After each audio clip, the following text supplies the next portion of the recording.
waiter, the flute player, the newsmaker, editor of the school paper, the person doing labor, the glute trainer, the soup taster, the dudes running for mayor, the player with the shoes and suit tailored or tapered, the stranger in the Buick Sabre, the politician and the painter. If I had to make a wager, I would say the way to good and bad behavior. There are levels, there are layers. Don't throw stones or tomatoes, look, the shade can be fatal, and the judges can be swayed at appraisal. The chiropractor, the private dancer, the mind enhancer, quoting the Bible past the wholesome comic that provided laughter. Your last ex, your next ex, your best friends, the template, future prayers, most athletic and the best dressed. The person teaching sex ed to the person on their deathbed. Shit, yes, everybody's messy. Everybody. Everyone. All of them, all of us, your whole family, your co-workers, that person over you right there actually.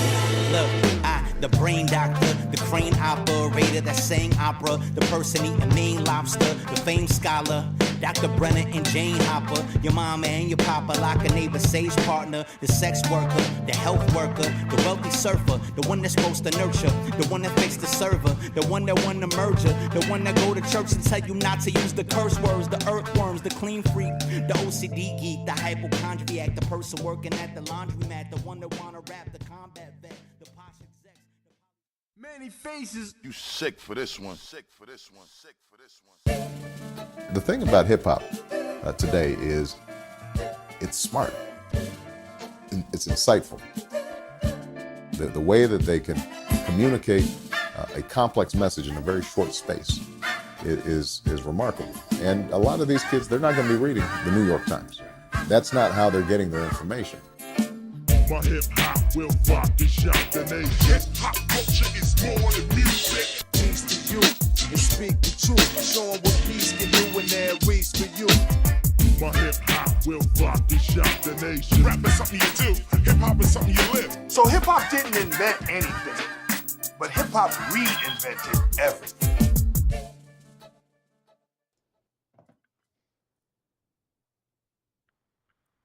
Peace and love. It's your man, Manny Faces. This is Hip Hop Can Save America. What up, everybody in the chat? We had some early arrivers today. I appreciate y'all. Shouts to Andrew Wang. Shouts to Ashley Tate in the building. Shouts to Bob Knutson. And shouts to this guy, JSK. Shouts to JC City. What up? Here and curious to listen in on this conversation. I'm curious to know what I'm gonna be doing. This is on the fly, man. This is Hip Hop Can Save America, the weekly live stream, Mondays, 9 p.m. Eastern. I say most Mondays, some Mondays. I've been going at like a every other week clip since the beginning of the year, so I like that cadence. But I pretty much say if I'm here in the lab, I'll come to you live Mondays, 9 p.m. Eastern. A couple Mondays I'll be traveling and doing some things, so bear with me. But I'm here. I think we're rocking. I think we're on Substack. I think we're on YouTube. If you're watching me on Substack, salute. You're part of my newsletter that I want people to sign up for. But the video, preferred, don't tell Substack. I don't want them to know I'm cheating on them, but come over to YouTube. Just go to youtube.com/MannyFaces. You'll find me. But wherever you whatever floats your visual boat, you can stay where you are watching me. Again, my name is Manny Faces. I am the creator, conductor of Hip Hop Can Save America, the world's most enlightening hip-hop media ecosystem, if I do say so myself. It consists of this show, the audio podcast feed, the aforementioned Substack newsletter. We have a Discord server, we have a subreddit, and we have y'all, the people, super dope to be in with. Thank you to Andrew Wang, who says the jacket is dope. It's a hoodie, actually. You can get this at hiphophoodie.com. Hiphophoodie, HOODIE.com. The perks of being a J-list internet celebrity. You get gear that you can run. It's really dope. It's got all the logos of, obviously, classic hip hop folk. Got some on the back too. And on one sleeve you got the fallen, you know what I mean? The rest in pieces. And then on this one you have legendary DJs. So really dope. And shouts to NYI Candy and folks who put me onto this. Hip Hop Hoodie, HOODIE.com. That was not a planned endorsement or commercial, but Thank you for noticing, Andrew Wang. So anyway, peace and love once again. We have two things tonight. No interview tonight necessarily, although I do have a special guest who's going to jump in with us in about 32.7 seconds. We're going to do two things. We're going to do our world famous segment called Hip Hop News that isn't about dumb-ish. And just, a list of hand curated, as you know that I do. I hand curate these stories of innovative things happening with hip hop, inspiring and insightful things. I say not about dumb-ish. It's like, not the gossipy stuff, not the, who got beef with who, not the, who dropped an album. Like plenty of places do all that stuff and we need all that. And there's a time and a place for all that. So you get that from the 5011, other sites that do that stuff. What I cover here is sort of the stuff that hip hop does from a cultural viewpoint, from the ways that it's like being used in different areas of society, maybe it's education or health and wellness, like the intersections that, that we talk about on this show and throughout the ecosystem, ways that we can uplift humanity and improve society, particularly in America, saving America, but also throughout the world.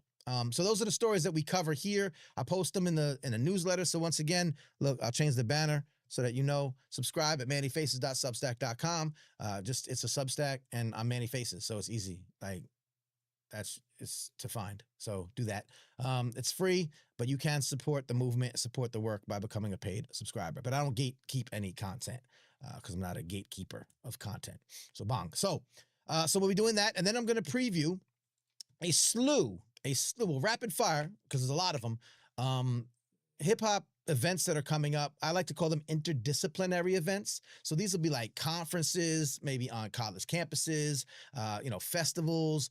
Again, more than hip hop is entertainment, places where people come together and talk about, hip hop as a social science, right? Hip hop studies, hip hop as a revolutionary and liberatory, vehicle.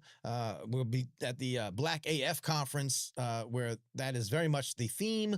The Hip Hop Ed conference, the Rock the School Bells conference, the Trinity International Hip Hop Festival, a bunch of different places, a bunch of different like gatherings of, again, folks who look at hip hop sort of through a cultural lens, but also like if you're an artist or if you're a student or if you're an educator or if you're a parent or if you're a municipality elected official, you should probably know about these events. There's a lot of brilliance and a lot of ingenuity and innovation happening at these events. So that's the two things we're going to do tonight. Hip hop news, it isn't about dumb-ish, and then previewing, as you can see here, upcoming hip hop conferences and festivals, etc. Hip hop pedagogy for music educators. Andrew, thanks. It's actually not on the list. So, it's so weird, because I have like 30 things. So we'll talk about that. Remind me when we get to that part of the show, because I didn't even include it in this, and I should have. And I'm just one guy. Anyway, but I don't want to be one guy. So can I have another guy? Could that happen? Could I have a helper, a friend, someone who could like yin to my yang?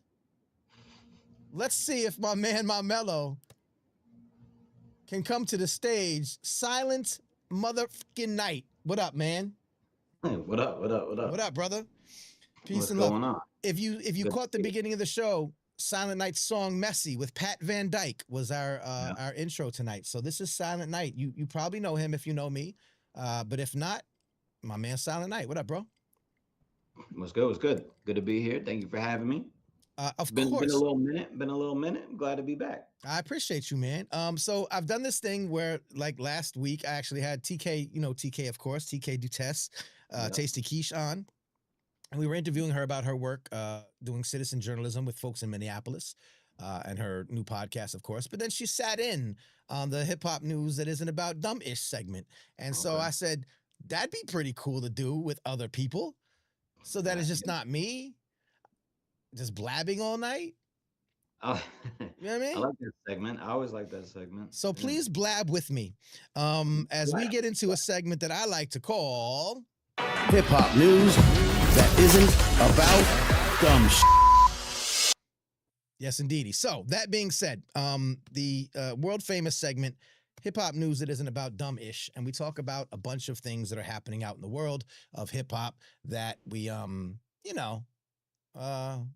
that we may not hear about from, mainstream news sources or even some hip hop media. It's just kind of, I don't know, lesser known things about hip hop, music, and culture, right? Um, bear with me, y'all. I am trying to get. Nope.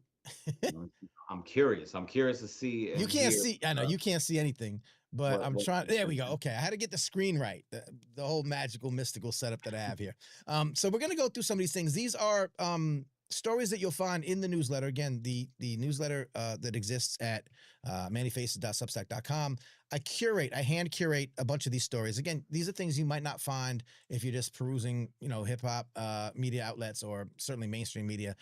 Hip hop and education, hip hop and health and wellness. These intersections, these interdisciplinary things, real uplifting stuff. The good stuff, all the good stuff about hip hop. And again, you'll see them in this newsletter, which I'm showing here on the screen. You can't see it, SK, but the people can. So please sign up for the newsletter. Once again, mannyfaces.substack.com. If you hear anything tonight that you're like, oh my God, that's dope, I love it, that's the kind of hip hop story I want to hear more of, come to the newsletter. I got you. And we will start off as we do. And you'll notice, like, I have little sections, right? Little segments, like they reminisce over you, dropping science. Call me if you get lost, which is like stories about things that are happening all over the place. Everyday people, which are like, profiles or stories about people. So it's a very good newsletter. You'll love it. And I welcome you to join me on the newsletter for free. Nice. Let's begin. I don't know if you knew this dude. SK, for those of y'all don't know, Silent Night is not just a random guy that I know. He's a very prolific recording artist, former, well, still, I guess, never unbecame a Raucous Records member. It's just that Raucous Records went away. But you down with Raucous Records. A prolific recording artist. You've recorded with folks like Inspector Deck. You've recorded with just who have you done songs with? Just so people know that you're not about that nonsense. Doodlebug from Diggable Planets. Come on. NECA, like you said, Deck. Producers, Illmind, Beat Miners, Ayatollah. Yeah. Yeah, Now I say that because like I said, and you still do music, still dropping great music. Obviously, if you're a fan of hip hop, follow Silent Night, and we'll talk about a little bit more what he's doing recently. And we're gonna be rocking together in New York City this Thursday night. So many things happening. I mentioned all that to say that again, you've been a part of the underground, independent, hip hop music scene for a very, very long time. I mean, you were signed to a label, so that's not totally independent. But you probably knew Mr. Complex. Right. So we always start the segments with those, those who have passed away, or just to give post-mortem flowers. And of course, Mr. Complex, Corey Roberts, passed away. Another staple of underground hip hop in New York City for a number of years. Had some dope joints. Queens native, Queens get the money. And did a lot of joints with a lot of people. A lot of people obviously had a lot to say about his passing. This was in hot97.com. It was covered in a few other locations. Corey Roberts, 57, Mr. Complex. Did you know him personally? No, so I knew his music, absolutely. I listened to his music and all that, and I know his his group mates, so Shabam Sadiq, I have a song with Shabam Sadiq. We've done shows. We know each other for years. I know Apani B Fly. I know Ty Phoenix. You know what I mean? Yeah. So it's Polyrhythmatics. Right. And yeah, knows music, and obviously a lot of mutual people. And he's definitely in that space and that generation. That's like my OGs, my that. But I don't know if I ever. I didn't know him personally, basically. Yeah. Maybe in the same place at the same time, but surely probably cross paths. But yeah, that's underground New York hip hop royalty right there. You know what I mean? And a lot of folks, are mourning the passing of Mr. Complex at 57 years old. 57. At this point, it doesn't really matter, but the cause of death remained unconfirmed at this point of, this being posted. There was a lot of people, Instagram, I was trying to give a DJ Spinner, of course. DJ Spinner wrote in that group too, yeah. Yep, one of the most imaginative minds I've ever known, and a naturally funny brother who would have you in stitches with laughter, even when dealing with his own personal struggles. Thank you for all the years of creativity and friendship. Love you forever, bro. Strength and condolences to all of his family members and friends. So rest in peace to the great Mr. Complex and all his friends and family. Word up. Yep. Yeah, man. Much love. So that's that segment. They reminisce over you. Yeah. I like this area of the newsletter where I focus on some of the areas, the stories that have to do with called Drop of Science, but maybe it's education, maybe it's health and wellness. I teased this one last week, but I wanted to give it some love again. This was a new spin on ADHD treatment. We have researchers are studying how DJing and hip hop music production could help improve ADHD symptoms in young adults through creative non-drug therapy. And again, I shouted this out last week because this is work that's being done out of Virginia Tech University. And Craig Arthur is one of the leaders of this study. They did a whole study with a neuroscientist named Julia Basso. And Craig Arthur, who's a hip hop scholar at Virginia Tech, he's been on this show, matter of fact. And they did a study testing music making as a creative movement-based form of non-drug therapy. Basso said, this isn't about replacing medication. ADHD medications can be effective, but they don't work for everyone. They can come with side effects, and for some people, the effects wear off by the end of the day. We're exploring whether something like DJing could be another tool that people can use to manage their symptoms and support their well-being. And I think it's a wonderful intersection. We've seen a lot of this. We've talked about it on the show a few times. We've had folks that deal with Andrew Wang is in the chat right now. We've talked about neurodivergence and how hip hop can help neurodivergent students, young people, and grown folk, because of regulating their emotions and having just a positive effect on their mental well-being. And I think that as an artist, SK, I mean, even on a cursory level, even not on a diagnostic, real smart psychological, psychiatric level, that writing has always been cathartic, right? I know that beat making always felt like it was like doing something for me that just made me feel better. You'd agree? What's your Absolutely. take on Yeah, this? yeah, definitely. I would say, like, back in the day, I might have even said, it's therapy. It's better than therapy. It's like therapy. Nowadays, I'd be like, also go to therapy. Right. But absolutely cathartic. I mean, to the millionth degree, like, for sure, and I think for everybody or for lots of people, but yeah, for myself, I definitely have when I sometimes by accident in phases where I haven't written in a while or haven't, done, like, actually created or done art in a while, I'm like, something feels off, or I'm like, oh yeah, word, let me, get that release or get that healing. Yeah. Yeah. For sure. And you say it's funny. It's like, it's better than therapy, but also go to therapy. And as you know, on the show, we talk to people that do both, like hip hop as therapy. You know what I mean? Like that blend of true. Yes, absolutely. which is like the next evolution of that. And so I love it. I love it. I love when it happens here. We've had, again, just shouts to some random, folks that have been on the show. Obviously, Dr. Raphael Travis, who's pioneering work, the healing power of hip hop. We've had Dr. James Norris on the show, who actually works with adults through hip hop therapy. A lot of times these things are aimed at kids, which is great, and they need it, and it's fantastic, and it's so effective, and it's wonderful. And if you have anything to do with kids, and if you have anything to do with mental health therapy, or you have it, then please put hip hop into your mix, because it's so effective at reaching young people. It's so effective at giving them an outlet. And again, like regulating and helping them just, self-empowerment and all that stuff. Andrew Wang is obviously running, right, because I've had him all on the show. Teams Under Construction has had him on a couple of episodes ago. Dr. Elliot again, I've had JC Hall on the show. Jamila Sams from We Do It for the Culture. Randy Sconyers, there's so many practitioners who have one foot in the culture and one foot in these spaces that are really elevating this beautiful intersection of hip hop and mental health. So that's what we do here. If it once again, if all this is like very interesting, go through the archives. All these people have been on the show, and we talk about this a lot. Moving forward, Columbia University. I will be in New York City, by the way, this Thursday and Friday. Air horn noises. I got them. Did y'all hear it? Did y'all hear the air? Oh, no. Why didn't you hear the air horn noises? Dang it. Hear? I don't know. Not everything works like it's... Yeah, they heard it. Anyway. We're good. So, it's a lot going... Yo, if y'all see this from this angle with the screens and the lights and the things and the tech, it's crazy over here. So yes, I'll be in New York City this Thursday and this Friday. We'll talk about our event Thursday night in Harlem at the Aloft Hotel in Harlem Thursday night. well, evening, sir. 6 to 11 p.m. Be there or be rectangular. And then Friday, I'm at basically affiliated with Columbia University for a wonderful talk with my man, my mellow, Unlearn the World from Hip Hop for Change, who's been on this show. And we're going to be talking about hip hop as that educative tool, as that sort of way to reach, people through culture in ways that traditional education or traditional institutional stuff like fails. It's like hip hop And is, Manny, yeah.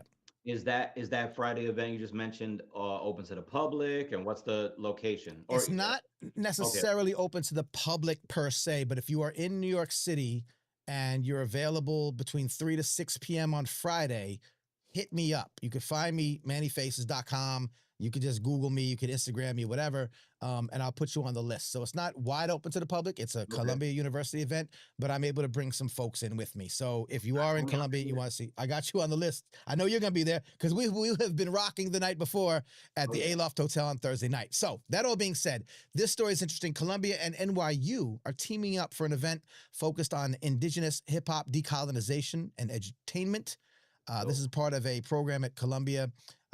This will focus on Quechua rappers from the Andes. I got to say it right. My wife is Ecuadorian American. I got to get it right.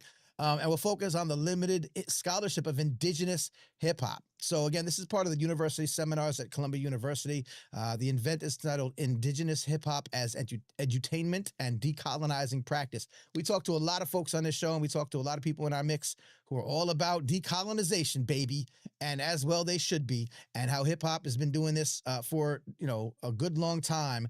Latin American history and studies with a regional focus on the Andes. Hip hop studies with a focus on indigenous hip hop and Quechua rap and social movements and revolutions. That's what this event is all about. So if you're in New York City, come check this out. I just love this elevated combination of topics. You know what I'm saying? All these things coming together in this beautiful event. So we wanted to shout that out. I'm very New York centric. So a lot of my listen, Andrew, I got a Tasha in my house, so I'm not, I gotta, so moving along. Anyway, so if you're in New York, it's something to look forward to. Again, all of these things are listed on the newsletter. I'll put the link at the bottom again, mannyfaces.substack.com. If these things are interesting to you and I'm going too fast, you'd be like, what? Wait, hold on, Manny. Where is it? New York, NYU, Columbia, what? Go to the Substack. It's right there for you. It's literally hand wrapped and delivered to you like a newborn babe, wrapped in swaddling cloth and delivered to your inbox. I thought this is dope, and I want to see this. This is in Washington, D.C. It'll premiere March 26th. I want to get the people behind this on this show because I'd like to know what this is all about.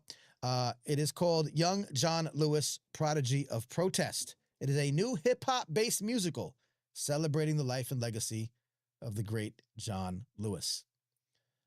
It'll begin March 26th and it'll play through May 4th at the Atlas Performing Arts Center in Washington, D.C. The musical explores the former congressman's younger years, from 18 through the age of 28, exploring how the murder of Emmett Till motivated Lewis's pursuit of a life of service. It also explores his time as a leader of the Student Nonviolent Coordinating Committee, otherwise known as SNCC, and fighting for civil rights alongside Reverend Dr. Martin Luther King Jr.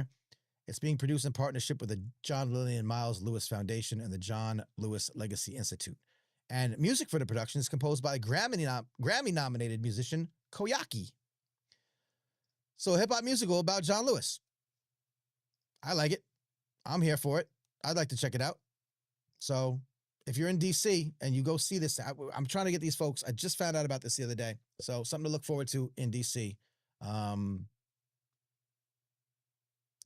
John Lewis, Prodigy of Protest. Excellent.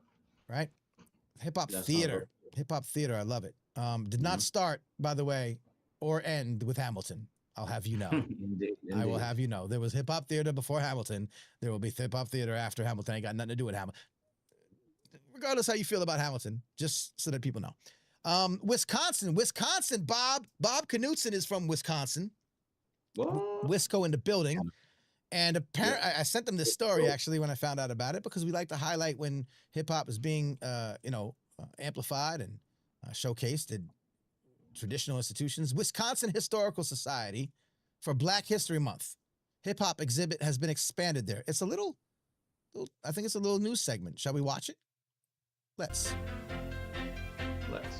This Black History Month, Madison's hip hop exhibit is reopening and expanding. Phase 2 of the Lead Between the Rhymes exhibit celebrates more than 50 years of hip hop culture in Wisconsin. Every Saturday this month, there will be free guided tours. The exhibit also now honors several past UW artists, students, professors, and student organizations that partnered with the Madison hip hop scene to organize the Hip Hop as a Movement conference and more. The exhibit is in the first floor lobby of the Wisconsin Historical Society's headquarters on State Street. It's open weekdays 10 to 5 and on Saturday from 10 to 4. All right, so there you go. The Leads Between the Rhymes exhibit is open every Saturday throughout February, giving up visitors an opportunity to explore the rich history of hip hop culture in the state of Wisconsin. Which, it'd be fair if you just were a casual person in the world and you said, I don't know that Wisconsin is exactly a hotbed of hip hop activity, but you will find that that's wrong, especially the University of Wisconsin. University of Wisconsin had a great movement called First Wave. They've had amazing conferences like Hip Hop in the Heartlands that started to mold these worlds of let's study hip hop as an important cultural and artistic movement. Let's do it in the colleges. Let's have programs for young people to engage in. Let's take it around the world. Let's do all the things. So Wisconsin, as if you know. Has actually been really instrumental in these intersectional places, hip hop and education, hip hop and culture, past just the entertainment. So check it out if you're in Wisconsin. Shouts to Andrew Wang, who mentions that the hip hop pedagogy for music educators is based on Wisconsin in Wisconsin. I don't have it over the. I'll fix it right now. You see the little chat thing isn't over the people. So I'm trying to fix that. Let's see if I can try that again. This is a very visual thing I'm trying to do here. And then, of course, the great... it has to be here. There you go. I'm just fixing the visual thing where I put the chats on the screen. It was hidden behind your beautiful face, SK, and we couldn't have that.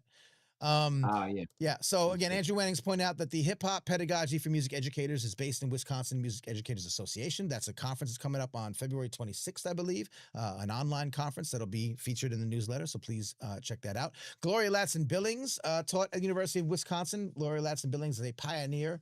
Thank you, Andrew Wang, for shouting her out. A pioneer of culturally relevant pedagogy, which is the meaning of like doing education, respecting the culture of the kids that you're teaching. She was featured in my book, Hip Hop Can Save America, and she's been on this podcast. So yeah, man, there's a lot of things happening with hip hop in Wisconsin. And as Bob Knutson says, it's more than just cold here. It's pretty cool too. Ha ha! I got you. I love it. I love it. Yeah, Andrew Wayne corrected me. The 28th is the conference online. Great conference for music educators. If you are a music educator by chance, perchance you teach music, you should definitely be at this conference. Follow the newsletter for all the information. How you doing, SK? Good stuff, right? Good stuff indeed. I'm loving it. I got to go to DC. I got to go to Wisconsin. I got to make my rounds for all these things. I'm gonna make it easy for you. This one's in Brooklyn. How about that? All right, there we go. All right, because you're in Jersey. Brooklyn is a hop, skip, and a jump. Yeah, like you said, I'll be in Harlem on Thursday and Friday. I'll be in Brooklyn. I was in Brooklyn, a couple weeks ago. Yeah. Let's go, Brooklyn. What we got in Brooklyn? Brooklyn is always in the house. Indeed. Brooklyn's finest photo installation honors hip hop legends at Borough Hall. Nice. Brooklyn Borough Hall celebrates hip hop history with iconic portraits by Jamel Shabazz and other legendary photographers. Of course, if you know, you know. At the opening, you saw Jamel Shabazz, Fab Five Freddy, Brooklyn Borough President. So they got a beautiful photo installation celebrating Brooklyn's pivotal role in hip hop history. going on. Of course, it features Shabazz's iconic 1998 photo shoot, "The Greatest Day in Hip Hop History," which is Nice. with all the rappers were Yeah, laid yeah, out. yeah. Yeah, sort of like I love the great day in jazz history, the recreation of Yep. that. I remember that the hip hop one being in Double XL magazine, I think it might have been, but like it folded out, you could see the whole picture with everybody Yeah, there. that's right. It was a centerfold. Yeah, Yep. yeah. That's dope. So they opened it up, and it's been it's curated by good homie Daytwan Thomas, former editor in chief of Vibe. Okay. They had an opening event which we all missed, but Mhm. it's open. You can go check it out. So It's running yeah, till the well, end of February. It's called Brooklyn's Finest Legends in Focus, Brooklyn Borough Hall through the end of February. The building is open Monday to Friday from 9 a.m. oh, to all right. 4:30. To the So end of the month. All right. I got a couple weeks left to go over there. you got to get to Brooklyn, man. And shout to Andrew Wang in the chat, said he's presenting on the 28th at that last minute slot. That's dope. Thanks, Oh yeah, indeed. The music educators. Andrew Wang is a music educator himself. He teaches music in a school in Westchester, New York. I will be actually keynoting that conference. I'm opening that one up. Yeah. So Cool, cool, cool. I know I should say these things, but I'm very humble. But I will be there, but it's going to be I great. gotta check that out. And Glory, online, right? yeah, it's so- online. Gloria Lasson Billings is there. Oh. My good friend and colleague, Dr. Lauren Kelly, is going to be presenting yeah. there as well. So we're going to have a lot of good folks. Again, this is the section where I go around the country and I find things that are happening all over the world. I don't know. By the way, in the chat, first of all, overall, if you're messing with me so far, we see viewers, we see people. Give me a thumbs up. Make sure little comments help, but give a thumbs up. Make sure you're subscribed. Yeah, like And the video. I was gonna say subscribe if you're not too. Yeah. do all the things, please. Shouts to Ashley Tate, who's congratulating me on the keynote after she brought me to UNC Charlotte to keynote her wonderful conference. So shouts Oh, that to was Charlotte, though. yes, right, to the beach, y'all, a hip hop symposium. We had such a good time. I had such a good time. I love the Ashley Tate. I love you so much. Like how much dance and movement is centered in your conference. A lot of the hip hop conferences we go to try to get that into the mix, and I love that because without movement, without dance, it's always the music, right? It's the rappers, it's the DJ. There's always a DJ at the hip hop conference. That's cool, but there's not always dancers, and there should always be dancers. So salute to that. Very cool situation happening in Charlotte, and thank you for that. Berkeley, California. My man Coffrey J has been on this show, by the way. He is a activist. He's a hip hop. He's a hip hop activist. Oh yeah, I was saying, make sure you thumbs up. And the other thing I was gonna ask y'all to do with the stream, with the thing, I forget. Subscribe or share the stream. What Yeah, there was that. There's something else I was gonna ask y'all to do, but I can't remember. Anyway, it's fine. Just make sure you thumbs up. And then Ashley Tate says we're coming back in 2027. Let's go. I'll be down with y'all regardless. You don't have to bring me there. I'll just come. So anyway, Coffrey J. We've had him on this show. A hip hop activist, has a organization called Hip Hop for the Future.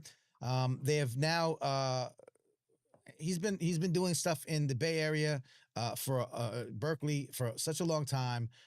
He's an outspoken advocate for hip hop as a revolutionary tool, liberatory tool, anti-racist. Talks a lot of ish, and I love it. Goes out there and presses against folks, who are being, falling into the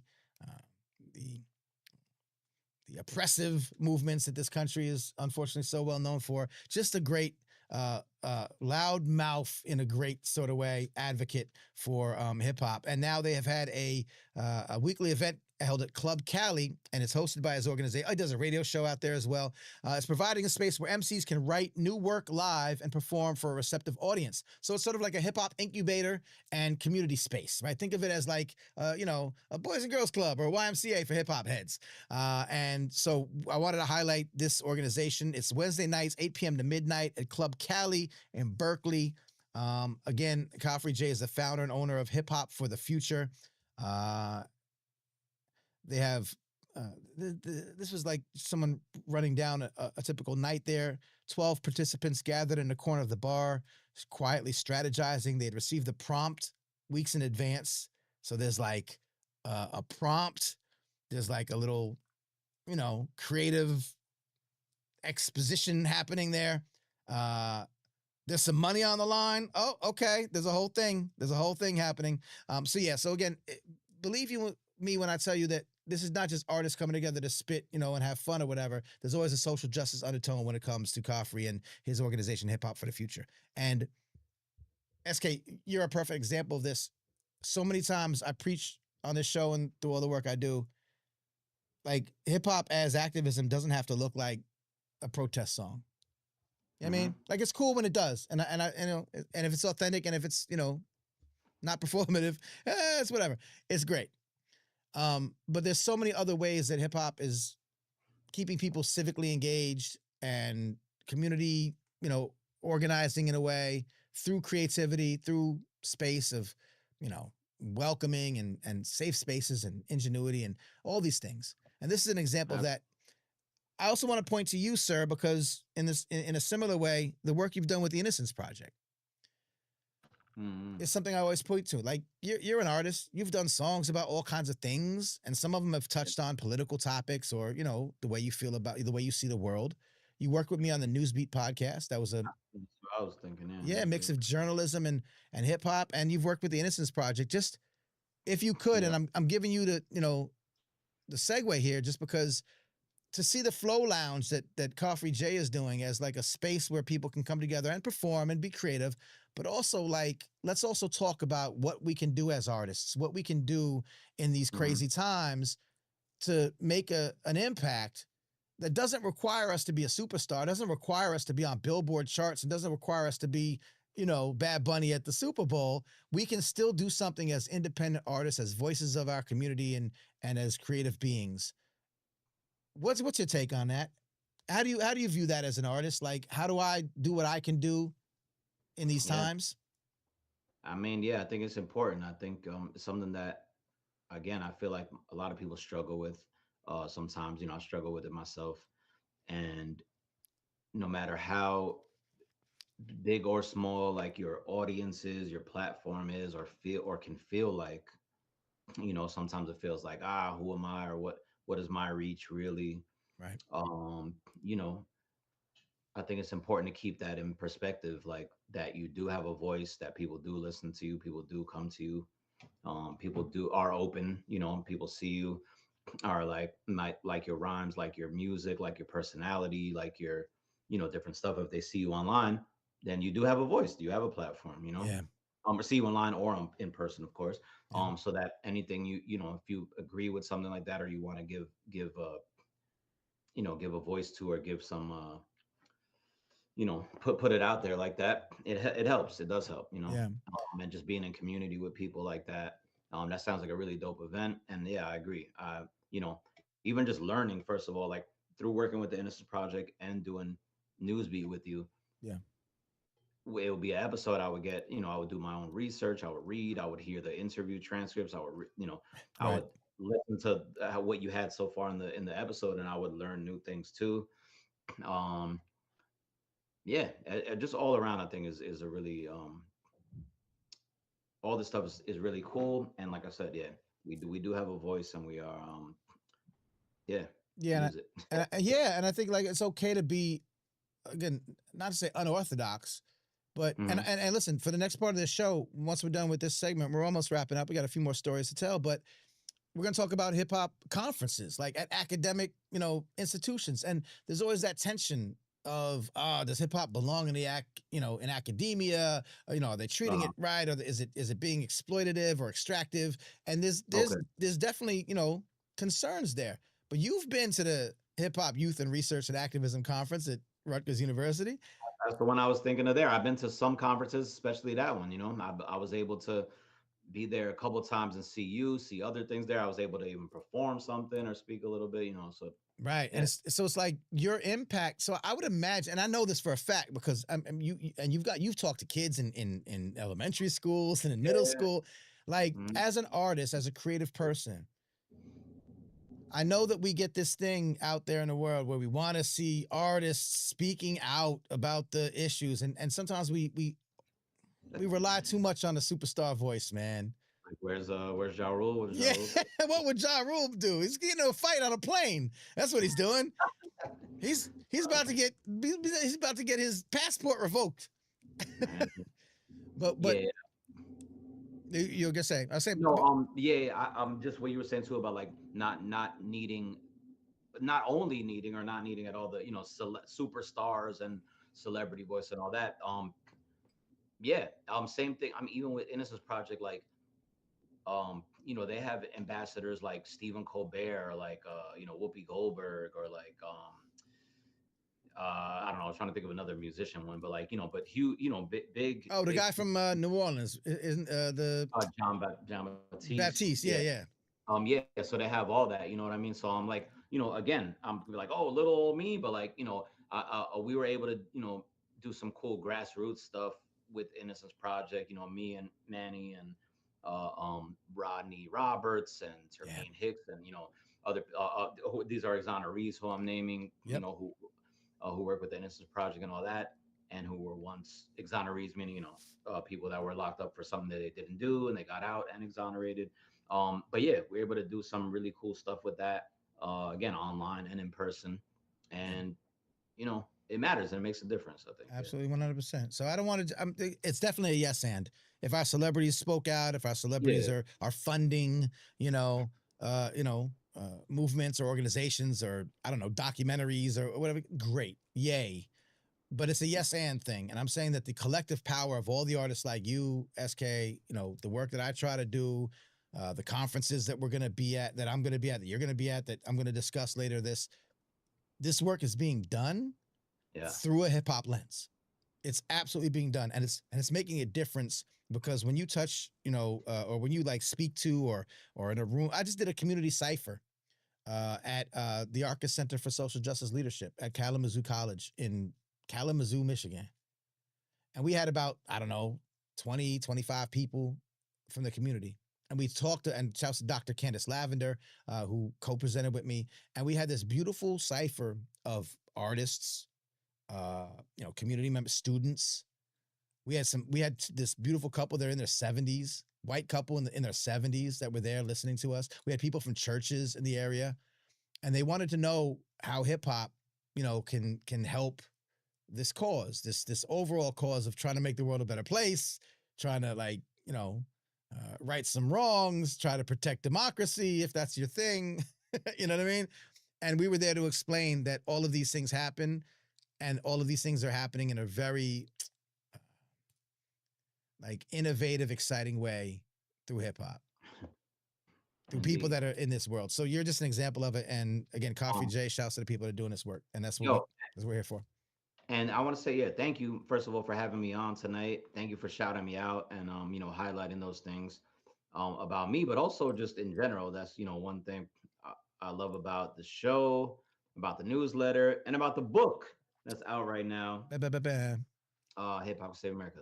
Yep, right there. So I love it. And the voices that that you have on there. Yeah. And I'm looking forward to the next segment and all that, like you said. So I want to learn more about the conferences and all that too. So I'll be Yeah.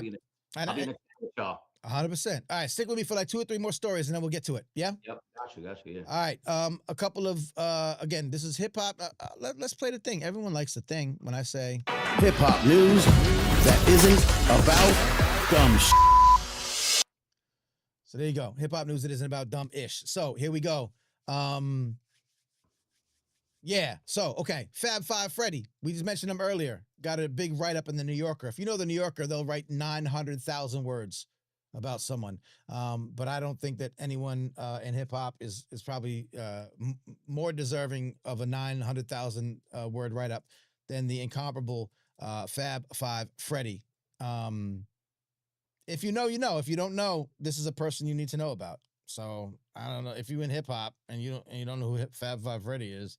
You should definitely read the whole thing. What else can I say? It's a good write up. I read most of it because it's 900,000 words. I ain't got time for that. 900,000 words? It's like 860,000 something like that. So yeah. JC City, peace, said this is definitely a pertinent conversation, informative update for the hip hop culture. Thank you. Nothing means more than when people find value in what I do. So thank you for that. Appreciate you for sticking with us. Yeah, man. Fab Five Freddy, the one and only. I I was in the same place at the same time as Fab Five Freddy once. It was one of Ralph McDaniel's birthday celebrations that he does pretty much every year around this time of year, I think. Anyway, did you hear about this? Did you hear that Kid from Kid and Play received a heart transplant? Yo, I saw, yeah, I saw something about that the other day. That's wild. I'll play a little clip from the news segment. SK, you can't hear it because of the way we have the tech, but the people will be able to hear it. So I'm just gonna play a little clip from the ABC News story about Kid receiving a heart transplant. New year, new heart, new vibration. Roll with Kid and Play. New year, new heart, new vibration. Christopher Kid Reed, half of the iconic hip-hop duo Kid and Play, has always poured his heart into everything he does. Known for his high flat top fade, dance moves, and upbeat positive lyrics, Reed helped bring hip-hop mainstream, not only with their music, but their cult classic house party films. I'm never fessing. House Party was great. It takes to rock. I think it's time for the new kid on the block. All right, you can watch the whole news story later. Kid and Play, Kid from Kid and Play. Christopher Reed got a heart transplant, is recovering well. I donated a kidney. I'm all about the organ transplants. Indeed. I'm all about this. We talked about Freeway getting a kidney transplant.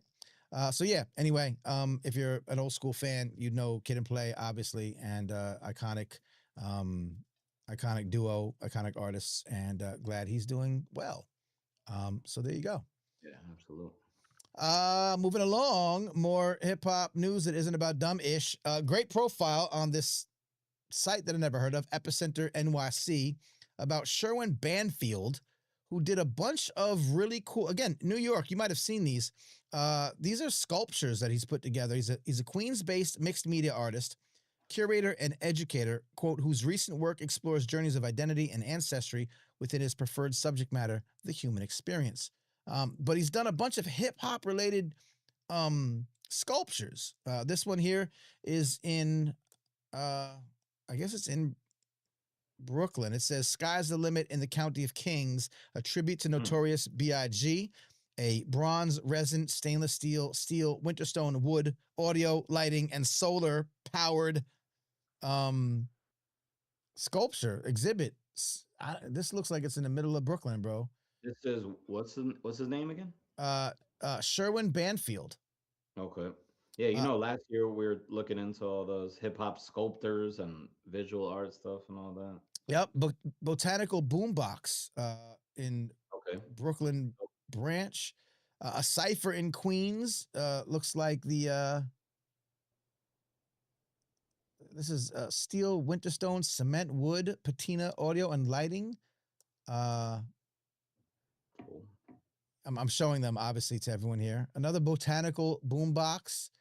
This is cool. It's like a boombox, but it's glass, and I guess there's plants inside, and that's dope. This is the LL Cool J sculpture at Crotona Park. The sculpture looked like it's hard as hell. Probably. It is hard as hell. So yeah, a lot of hip hop related sculptures, and they did a feature on them. So again, hip hop and art, man, the fine arts. Let's go. This is cool.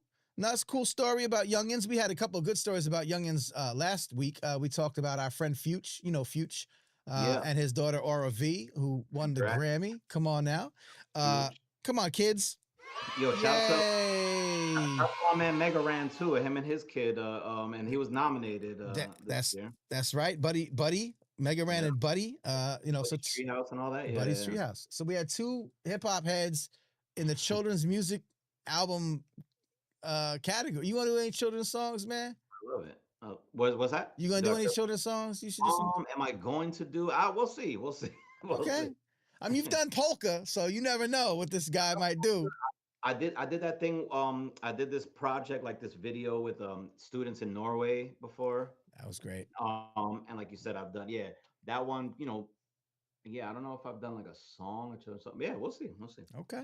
By the way, if you just checking us out, just tuning in. This is Silent Night, by the way. Silent Night like the chess piece. A prolific veteran hip hop recording artist, Innocence Project ambassador, creative journalist and good friend of mine out of the New York, New Jersey area. Done a lot of music, released some music lately. You should definitely check him out. If you're anywhere in my atmosphere, you'll enjoy the music he does. So we had a lot of young people celebrating young people in hip hop. Again, I think the kids are going to be okay because you got people like Mega Ran, you got people like Future and Aura V. Aura V is now the youngest Grammy winner in history. How crazy is that? Oh, yes, true. Beautiful. And here's young rapper named Boss Tootie. Boss Tootie landed a California waste campaign. So here's a young artist, you know, she's out in California. She's doing her little thing. She's, you know, she's killing it out there. And she now has put out a video with Cal Waste Recovery Systems, which is about recycling. Okay. And so it's a video that, you know, is meant to, you know, focus on food waste recycling for elementary school students. So it's another example of, you know, using the culture in a positive way to reach, you know, people about issues that are important to the people.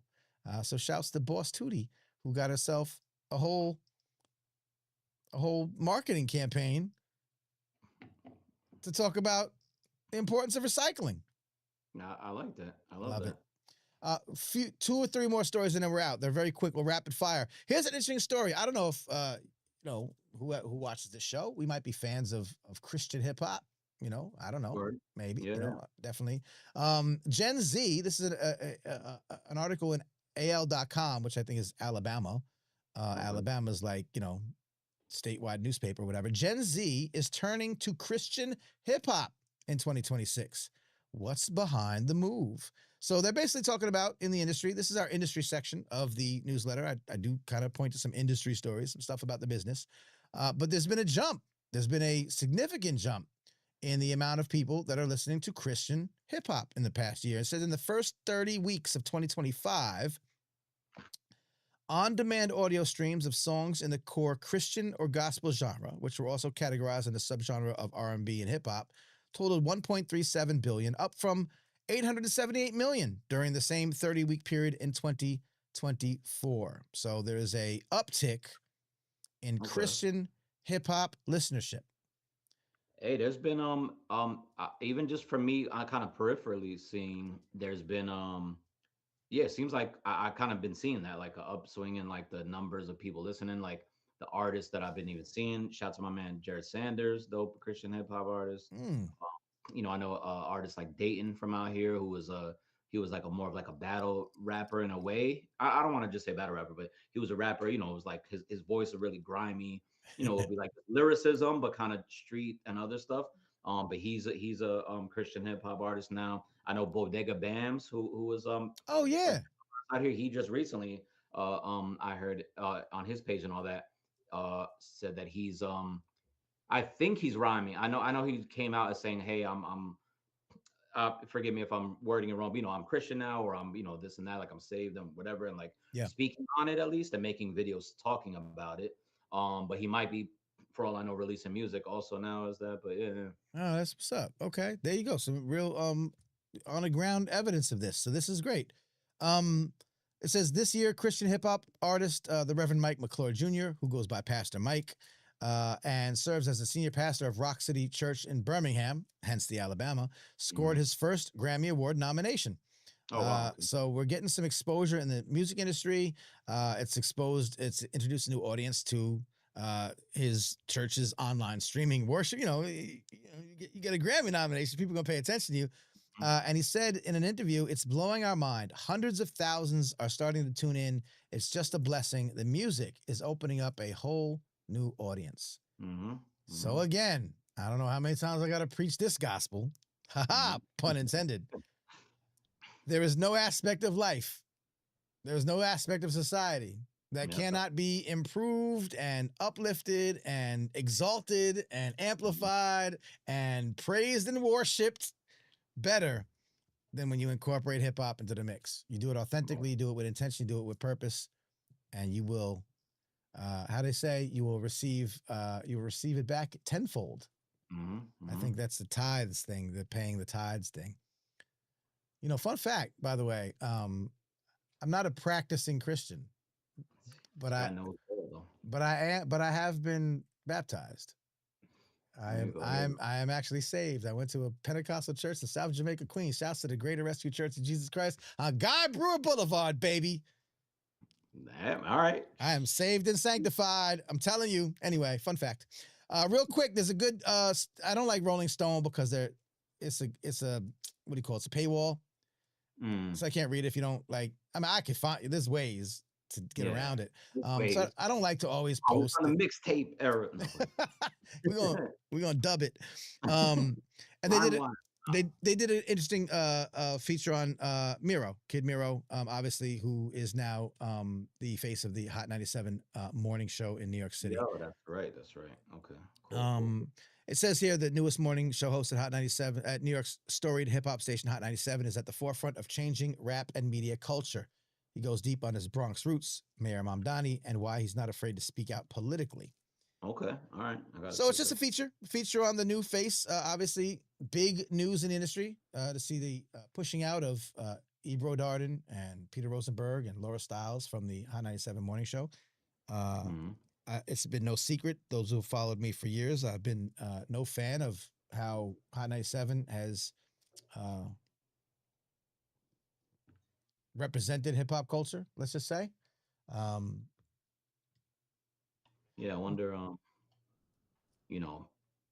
Is there any changing from the inside? You know what I mean? Like, was it just whoever's there is just filling a spot? I mean, I wonder if whoever's there is just filling a spot, right? Or if or if there's any power Mira has, or anything that'll change, or something that people would enjoy. Yeah, and it's interesting to see the morning shows, and I'm talking about Hot 97, obviously, the Breakfast Club, obviously having a much more bigger, footprint across the country.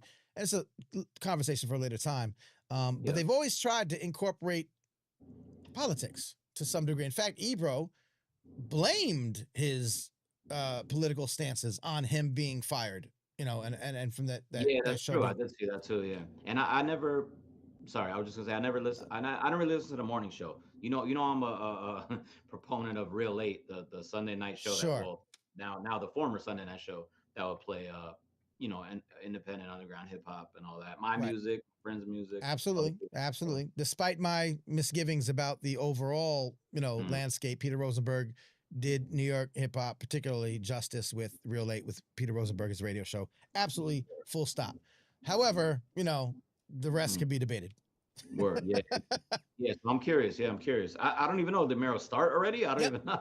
Okay. Yeah, he's been up there for a couple months now. Maybe 2 months, maybe like a month and a half. All right. I got right. Clearly, I don't listen to the morning. No, neither do I. But I do pay attention because, again, in my role, I have to see, does morning show radio and hip hop, particularly Hot 97 and the Breakfast Club, do they have because they always bring in, especially Breakfast Club, they're bringing all the political voices on. They're bringing, obviously during, I can remember during the primaries, like every Democratic primary, person came up to the show. We've seen Hillary Clinton with her hot sauce. We've seen, Joe Biden come on. We've seen, Kamala Harris come on. Hot sauce thing was on Breakfast Club. I don't know. Yeah, I think it was. Yeah, pretty sure it was. But we know that these things happen. These moments. It's a Breakfast Club. Let me bring my hot sauce. No, yeah. I bring my hot sauce. I also have some orange juice. Is that helpful? Yeah, mimosas. Yeah. I'm down for mimosas, but I will say that I hesitate to give. I think I'll say this and we'll move on. I think that the actual impact that these shows have on the political spectrum or on the political leanings of their audiences is highly overblown. Highly overblown. I don't think. Oh, okay. I don't think it makes much of a difference, but yet it's something that everyone gravitates to. And I guess what I'm saying is overall, and it's a longer conversation, it's not the way that hip hop can actually make impact amongst the voting public. They think it's easy thing to do. It's obvious. We'll go on the radio show and then we'll get the votes. And it just doesn't work like that. It just doesn't work like that on the streets. It seems, it's like part of the press run, part of all that thing. But like you said, conversation for another time, or I'll let you handle it. Yeah. No, but that's the thing. Okay. Rocky, welcome. Very, very, very wholesome story. Real quick, we won't watch the whole thing. ASAP Rocky, and we talk about hip hop and education all the time. I highlighted this. Andrew Wang might have brought this to my attention, or we might have seen it at the same time because it came out and it blew up really quickly. ASAP Rocky. There's a YouTube channel called Celebrity Substitute. And from what this is the first time I came across them. They have 150,000 subscribers on YouTube. It's very cool. And I guess they have celebrities that act as substitute teachers, and they bring them to the schools and they interact with the kids, and it's all good.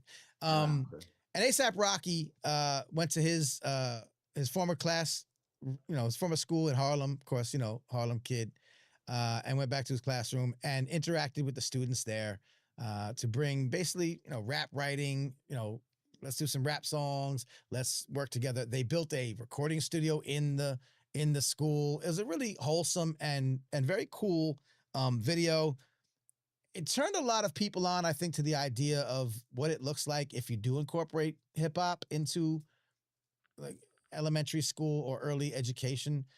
Obviously, as we know on this show, this is preaching to the choir, but we've people have done this for now decades, and it's a wonderful, beautiful thing, and we know this already, but it's really nice to see, obviously a celebrity get attached to it to show, just to give a hint of how beautiful it is, how cute it is, and how empowering and uplifting it is when you bring the culture into the classroom. And we don't have to be afraid of bringing rap music into the classroom. You do it at an early age. You do it this way. I mean, I'll just show a little. Let's just show a little clip. You should really watch this, y'all. It's really good. It's like 15 minutes long. It's really cool. You want to do one? Sure. His name is... Okay. Yeah, it's only right. We all been rapping. All right, so he's Rap working is with the my kids. life. I was actually just like you guys. I grew up not too far, and that's where I learned to rap. So what we're gonna do is test out some of y'all skills. We split the kids into smaller groups so that Rocky could teach them how to freestyle. Freestyle is like where you make up your own rap, like totally just made up. You don't really have enough time to think about it, you just say it. So when I point to you, you say, I'm Jabri, and I'm older than 3 and the place to be. I'm Mika coming through your speaker. Hey. Something like that. You don't have to say that verbatim. So the pattern is Jabri, Jabri, 1, 2, 3, go. My name is Jabri, I'm older than 3. Come at me, you'll find me. Hey. My name is Fed. I am not in the bed. Yeah. My name is Quest. I ace every test. You know I'm the best. Woo. My name is Mika. Aim to Pika. Pika spicy. Threw in some Spanish. My name is Ayla. It ain't Kayla. Yeah, good job. So just, it gets more into that. You actually hear the kids talking about like their experiences. There's one young, I forget who it was, and he talks about how he had been bullied and like just doing these exercises, these rap, these freestyles, just the ability to express themselves, the ability to feel empowered. A$AP Rocky was great. I guess Rihanna got herself a nice husband, and I'm not jealous at all, but it's fine. He did good with the kids, and he taught the kids like some really good lessons. And again, what I think it showed to a novice, to a person that doesn't be in these worlds that we're in all the time of this wonderful world of hip hop, that when you give kids the opportunity to, again, not have to leave their culture at the door, have fun, express themselves, it's very empowering, and it's very wholesome, and it's beautiful. And I think that if we teach our kids this sort of thing at a younger age like this, they end up looking at the world, looking at music, looking at entertainment, looking at culture a whole different way. I always advocate for the earlier, the better you can get hip hop, this kind of hip hop, into their lives is better for them. And I think that A$AP Rocky helped exemplify that. So shouts to that Celebrity Substitute channel. Please do check it out. It's very wholesome. It's worthwhile. It's worth checking out. That's it. I got two more. I mentioned him before. Ralph McDaniels, of course, founder of Video Music Box, a good friend of this show. I've interviewed him on a different podcast. He hosted my book signing at the Queens Library, and he's just a great guy and done so much for hip hop. He was on WBGO, which I think is the NPR affiliate out in Newark, I believe, the jazz station out in Newark. They interviewed him talking about hip hop and jazz. Hip hop and jazz. And you should check that out. And lastly, Anna Tijoux. She's Chilean. She's done a lot of she's done work with our friends Rebel Diaz. She was interviewed on The World, which is a station that interviews people. So there you go. And I think that her story is fantastic. Her history is great. She's a great artist, and she obviously, it says here, born to Chilean exiles in France, rapper Anna Tijoux, I think it's how you pronounce it, Tijoux, right? Found home, not in a place, but in hip hop. Then, decades into her career, Anna lost her sense of belonging. She discovered the only way back home was to rediscover creativity. And I think that will wrap up this segment by promising people that if you are of a certain age or a certain disposition that used to love hip hop, I used to love her. She did all these great things, but now she doesn't do those things anymore. I don't see it anymore. Well, I just gave you about 37 examples of hip hop news that isn't about dumb shit. That should tell you otherwise. Silent Night, thank you for rocking with me and sticking with me and giving your 2 cents into some of these stories. Thank you, sir. Thank you for having me. Appreciate you. Of Shout out course. to everybody in the chat and all that. Everybody watching. Yeah, like I said, I'm gonna stick around in the chat. Yeah, please do that. And of course, 2 things people should know about. First of all, this Thursday, February 19th, we are rocking together. We are back in NYC. I'm coming back home. I'm on the ones and twos. We'll be at the XYZ Lounge in the Aloft Hotel in Harlem. It's a hotel, but it's a lounge. It's a lobby, but it's a jump off. And it's the Uptown Get Down. And I'll be on the ones and twos. You and my man Toast from the band called Fuse, the band that we are in collectively, will be performing. You got some other featured performances for the New York Heads. What do we got coming up this Thursday? Tell them. We got that show there. No, yeah. So like you said, WXYZ Lounge right in the Aloft Harlem. 6 p.m. to 11 p.m. Manny Faces will be DJing a bunch, beginning part, the end part, a bunch of stuff. Me and Toast doing some music, doing a set. Naima Bug doing a set. Naima Bug, I've known forever, but I don't know if I've ever met in real life. This is so dope. I'm very excited. Likewise, we're both on. I think we're both on the same Mankind project. Mankind did, Cyril and Nate. They did a bunch of projects, and they always had a bunch of dope guests on there. Yeah. So I think the one that I'm on is the same one she's on. That's what's up. But this might be the first time meeting in person, if I'm not mistaken. And then we have a dope poet, Omar Holman, who's also a dope, an author. He's one of the people that helps run Black Nerd Problems. I think I might be messing his whole website up too. But dope, a dope person and poet and all that. And then yes, the visual art. Yeah, D Cross has an exhibit that's up right now. Anybody could go today, tomorrow. In the hotel. They hang art from artists. Yeah. It'll be up, even longer after our event and all that. Yep. But he'll be in the house and his art will be there. People could check that out. It's really dope. I've seen some of it already online. Yeah. That's really dope. And D Cross is a homie. We've known him for many, many, many, many years. He's also an incredible beatboxer, man. Yeah. Artist, visual artist. Maybe we'll nudge him, get him on the mic too. We'll see. But yeah, dope event. Open. The mic is open too, so maybe some other special guests for a little bit. Part of it. We'll be rocking. No charge or anything. No, exactly. Just come through. Percussionist, yeah. Yeah, he's also an educator. He's taught. I worked with him. No, I didn't work with him at the same time, but we both taught workshops at the New Jersey Performing Arts Center, NJPAC. NJPAC. All right, dope. Yep. But yeah, and also I want to say the spot is really dope where the show is on Thursday, and me and Manny and company did an event there in the summer, and that was really, really cool. And during another conference that you were a part of, and some of the fine folks, really dope people from there came through. Yeah. All right. Thank you. I'll see you there. I will see you there, my friend. It's always good to be back in town and rocking with you. I'll see you soon. I'm looking forward. I'm getting a few days. I'm getting flued up. Flued up. flued out. Silent Night. Please tell people where they can find your music. Yeah, so like you said, Silent Night, like the chess piece. So it's Silent KNIGHT. My Instagram and Twitch and I don't know, a bunch of stuff is Silent Night is Busy. That's a little ode or nod to my song and album Busy is My Best Friend. So Silent Night is Busy. And the same thing, Silent Night spelled that way with the K, on all the streaming and all that stuff. Yeah. That's what's up. All All right. right, my man. Thank you, brother. Cheers. Brother, I appreciate you rocking with me tonight. Let's do it again sometime, yeah? Yes, absolutely. All right. All right. Peace, y'all. Peace, peace. Once again, if you found any of these stories to be, I don't know, interesting, informative, innovative, inspiring, insightful, cute, wholesome, jazzy, whatever adjective you want to subscribe to them, subscribe to the newsletter, damn it. Mannyfaces.substack.com.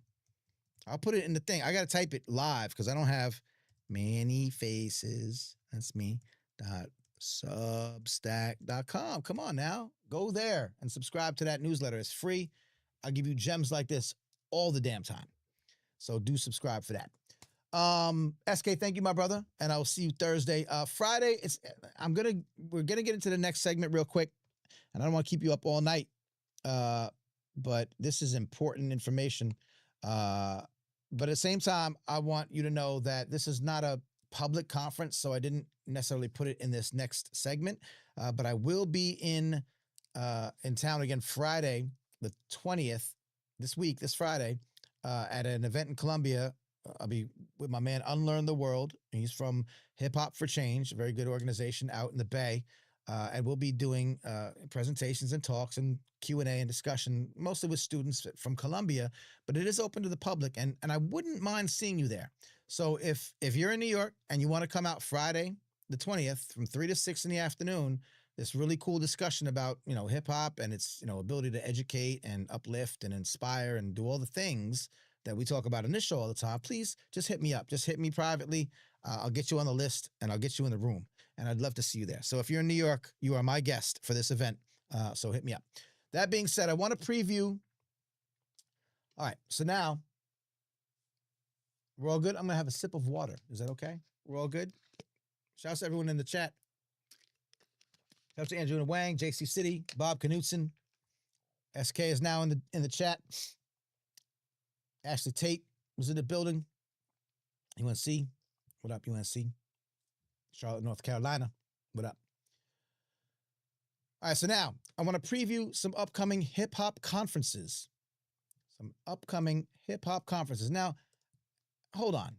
Don't tune out because you're not an academic, you don't go to conferences, you're not a teacher, you're not an educator. I need you to know that when I talk about hip-hop conferences, we are talking about events, gatherings of like-minded individuals. If you are listening to anything I'm saying tonight, these are the kind of spaces you want to be in. You could be an artist, you could be an educator, you could be a parent, you could be, a teacher, an elected official. You could be an intellectually curious person. And you just want to find out what the hell is Manny Faces talking about when he says hip-hop can save America. What is this madness that this man comes on, has the unmitigated gall to come on the internet and say hip-hop can improve lives and livelihoods in communities, can uplift communities that have been traditionally under-resourced, under-loved, oppressed? What can be the change that we've all been waiting for all these years? Can level the playing fields, but for real? Can lead to revolutionary and liberatory practices that can bring people up from the depths of despair that this country has laid upon so many people. Prove it. Prove it, man. And I said, look, I'm just a guy. I don't have the answers, but I know the people that do. And I know that this is where they be. This is where I meet them. And this is when I bring them to the podcast and the show, and I've done through all these years. So just trust me that these are some of the places you might want to be if you're looking for ways to help counter all this bullshit that's happening. politically, civically, improve education, improve mental health therapy, improve business and entrepreneurship opportunities, uplift lives, livelihoods of communities, particularly from the communities from whence hip hop came. So, that being said, quick rundown of where you need to be in the next few months. This is like conference season. There's a bunch happening. So, let's go to the videotape. As Warner Wolf used to say. Shouts to my old New York heads. The Black AF Conference is happening this Saturday. So again, I'm in Columbia University, Friday in New York City. I have to immediately jet set up to Massachusetts, to UMass Amherst, because Saturday all day is a wonderful conference. It's called the Black Artistic Freedom Conference, the Black AF Conference. It's run by Imani Wallace, otherwise known as Lyrical Faith, a poet extraordinaire, an educator, an activist. She was on the show 2 episodes ago. If you didn't catch it, you should go back and check it out. She previewed this wonderful conference. I am honored, privileged, and humbled to have been invited to present at this conference. But there's some heavy hitters at this thing. So as much as I like me, come for this conference. It's free with a suggested donation. It's at UMass Amherst. She's, again, because she's a poet, because poetry is at the heart of what she does, there's going to be a full-blown poetry slam happening at this event. So, like I said about Ashley Tate at UNC, who brought me up there, and dance was so much figured. I love that spoken word is being so much figured, worked into the mix here at the Black AF Conference. I have the conference schedule up here real quick. These are some of the, just a couple. It's a one-day conference, a few things happening at the same time, but I'm going to give you a couple of titles of the discussions that are happening here, just so you understand what we're talking about when I say hip-hop conference at an academic institution. Self-destruction, don't play the blank rent. How the commercialization of gangster rap destroyed consciousness in hip-hop. Ooh, that is a topic that we hear about all the time. We talk about all the time. We got, who's this? Christian Woods is breaking it down. Revolution to Renaissance, Black Poetic Expression. Hip-hop's legacy amidst a nation in chaos. A session by Dr. Christopher Emden and Professor Timothy Jones. If you know, you know. That's the hip-hop ed folk.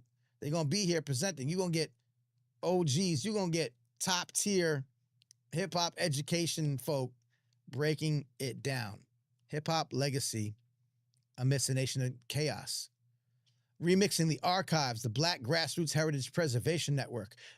We've talked about archiving on the show. We've had archivists in the show. I got archivists in the book. The idea of preserving the narrative, preserving the story.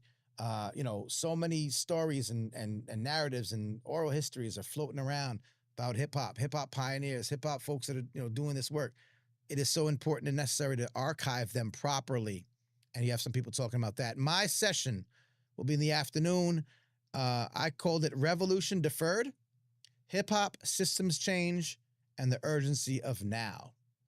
And it's just the stuff I'll be talking about all the time. It's just how hip-hop is I don't say but is a vehicle for systems change that has to be in the mix. It has to be at the table when we're talking about ways to improve society in general, but particularly for Black and brown communities that have been historically underfunded, underloved, and under-resourced. So just a few more, examples. It's a beautiful one-day event. I would have been there anyway, even if they didn't let me talk. So I am very honored to be there. That is the Black AF Conference happening Saturday, February 21st at UMass Amherst. And it's free to attend. So if you're anywhere in the area, come through. Next up, are these in alphabetical? Are these in chronological order? I think they are. I hope I put them in. I don't know much about this one. Berkeley, of course, the Berkeley College of Music is a fantastic institution. The late, great Jarrett Scheel taught at the Berkeley College of Music, who I've had him. His interview is in my book. He's been on this podcast. We love Berkeley. We love the work they do. Shouts to DJ Radar Ellis, who last I heard was teaching up there. This is the 5th Annual International Hip Hop Symposium happening March 4th. I don't know much about it. I couldn't find that much about it. I thought reached out to them to try to get some more information. It just seems to be an event that's happening, and I wanted to point it out. They've done them for 5 years, so it's not insignificant. Yeah, I think it's Toki Wright, I believe, Andrew Wang. I'm not sure if I reached out or not, and I try to find more information about it. So just know that it exists. If you're anywhere near Berkeley College of Music in Boston, you should check it out. I'll try to find out more information between now and when it happens. Again, real quick, if you need to know all of these things, subscribe to the newsletter, damn it, mannyfaces.substack.com. I compile them all. It's a calendar. I list them. You don't have to go searching the internet for them. I know them all, and I find them and I bring them to you. So please do subscribe at mannyfaces.substack.com. European Hip Hop Studies Network. There's a consortium of hip hop studies scholars in Europe that come together every year for a conference. I was, again, blessed, honored, and privileged to be at the last one in Cork, Ireland. I went last year, and I spent time in Ireland for the European Hip Hop Studies Network conference last year. It was fantastic.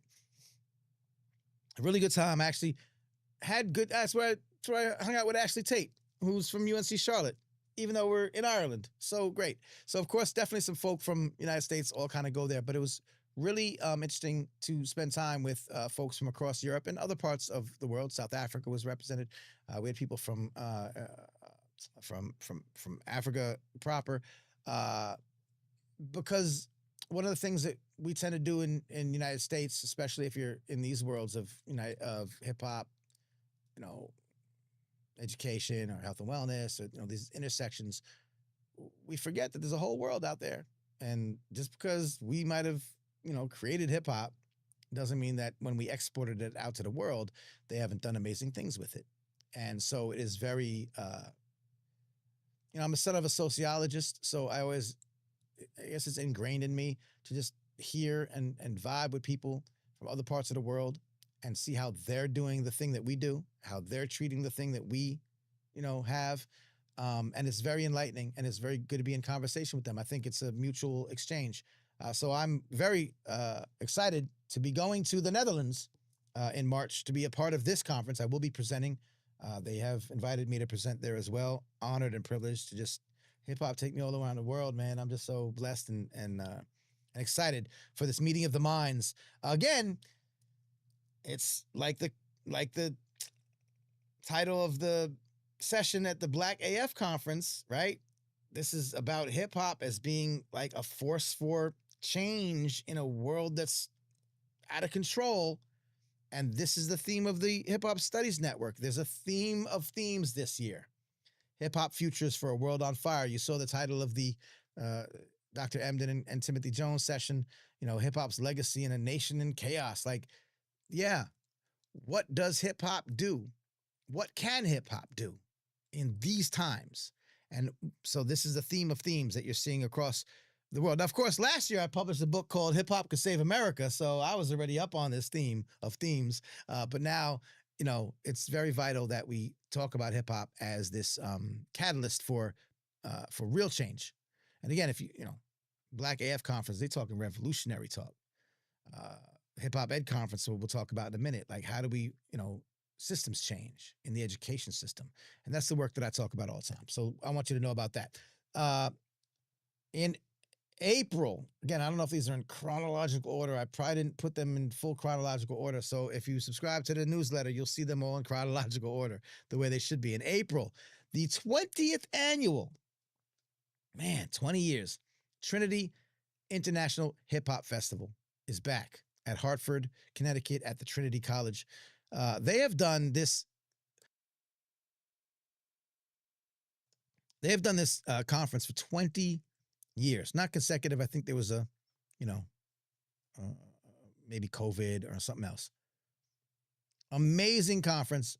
And I'll say that, and I'm presenting at this one too. And it's just an honor. I'll be doing a couple of things at this. I'm moderating a panel. I'm doing a book talk. But I love that because when I first started coming out of my shell and I was writing and doing, Birthplace Magazine, I was covering New York hip hop. And I started like having more things to say than just I'm covering, an artist that did a show or an album release. And I started talking about the ways that hip hop can be used in these really innovative ways. And I wanted to talk about it. And I found out about the Trinity International Hip Hop Festival. I think it was probably through Greg Schick. Probably. Somehow I knew what he was doing, and this was one of the things he was into. And Trinity International Hip Hop Festival gave me the first opportunity to come and basically deliver a talk. And again, I'm a son of a sociologist. My dad was a professor, and he taught for many, many years, and he delivered many, many talks, hundreds of lectures and talks and papers and all this stuff. But I don't come from an academic background. I didn't go to college. Everything I did is sort of self-scholarship and, independent scholarship.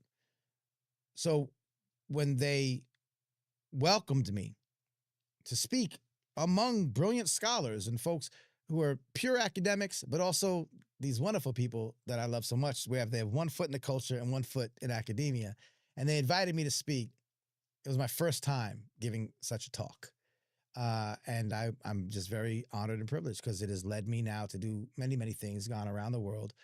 Now I make some money doing it, but also I bring value, I think, to society by being able to tell these stories. And so Trinity International Hip Hop Festival was the first place that gave me a podium, gave me a chance to speak. And now for their 20th anniversary, they've invited me back to rock with them. It is a fabulous, again, you get to see perspectives from around the world. How hip hop is being, I don't want to say used, it's a terrible term. How hip hop is influencing cultures and countries and cities and communities around the world. Emil YX will be there. It's one of my favorite, international voices to just give us this worldly perspective. There's so much to be learned from how they do hip hop overseas that we need to re-import back into this country. So yeah, I'm really excited to be there. I'm very honored and privileged. So if you're in Hartford, Connecticut, April 9th to 11th, is that right? April 9th to 11th? I thought it was different days. 9th, 10th, it's more than that. I don't think that's right. Let me see. I don't know. It's that time of year, generally speaking. I thought it was longer. 19th annual, that's 19th. Come on, guys. Y'all got to put up information better than this. I can't tell. But anyway, check it out. Trinity International Hip Hop Festival. If you follow the newsletter, you'll get up to date with all the information. So there you go. Again, peace and love. Give me a thumbs up if this is important, if this is good information. I don't know where else you're going to find this kind of collection of hip-hop oriented academic conferences, festivals, where people talk about hip-hop as a culture, not just as entertainment, not just as gossip, not just as clickbait. I'm doing it. So give me a thumbs up, subscribe to the newsletter, patreon.com/mannyfaces if you think it's valuable and you want to help me out, or become a paid subscriber at Substack. It's a lot of work, y'all. I need help. Rock the School Bells. Unfortunately, it's the same damn weekend as Trinity, because I've been wanting to go to this conference for a long time. They do this out in the Bay. Shout out to my man Nate Novato. This is Rock the School Bells. They're 19th. 19 years. We're talking about 20 years of these events. 20 years. People have been doing these conferences, showing the world how hip-hop can improve the education system. And we still don't take it seriously. They still don't take it seriously. Anyway, Rock the School Bells is happening the 9th. They are out in the Bay at Skyline College, San Bruno, California. If you're anywhere near there, please do check them out, rocktheschoolbells.com. Again, panels, discussions, very education heavy. But I promise you, you don't have to be an educator to go to any of these conferences just because they're at colleges and they may feature some educators talking that academic talk, doing their research and putting out there. Please believe me, if you care about children, if you care about education, if you care about health and wellness, if you care about culture, if you think about all the attacks on Black history, on multiculturalism, on the education system, if any of that concerns you, you really should think about being at one of these, just one of these conferences and gatherings, because everyone at these gatherings is concerned about those same things. And a lot of them are presenting solutions. See, I'm not about rehashing the problems over and over and over again. I had to do this with the cipher that we were at in Kalamazoo. We know the problems. We know what hip hop has done to program our young people in a less than ideal way. Can we now just start to focus more on the ways that hip hop can program our young people in positive ways? If it can do one, it can do the other, but we have to lead that charge. And these are the organizations, these are the gatherings where that kind of stuff is discussed. Rock the School Bells happening in April. These are definitely not in chronological order. Let me bring it back. June, these are my good folks in April. All right, so let's go to April. That's November, April. Okay, back in chronological order. Shouts to the Hip Hop Youth Research and Activism Conference, one of my favorite places to be in the whole wide world. This happens at Rutgers University. It's been going on for several years. I'm a mentor in the program. Shouts to Dr. Lauren Kelly. She's been on this show. Shouts to everyone involved with this program. When I say Hip Hop Youth Research and Activism, think of what I'm saying. I'm saying youth, young people, college students. First of all, they run the conference. This is unique. They put together the conference. They do a call for proposals. Their call for proposals is happening right now, right? That's me. They featured me, right? Call for proposals.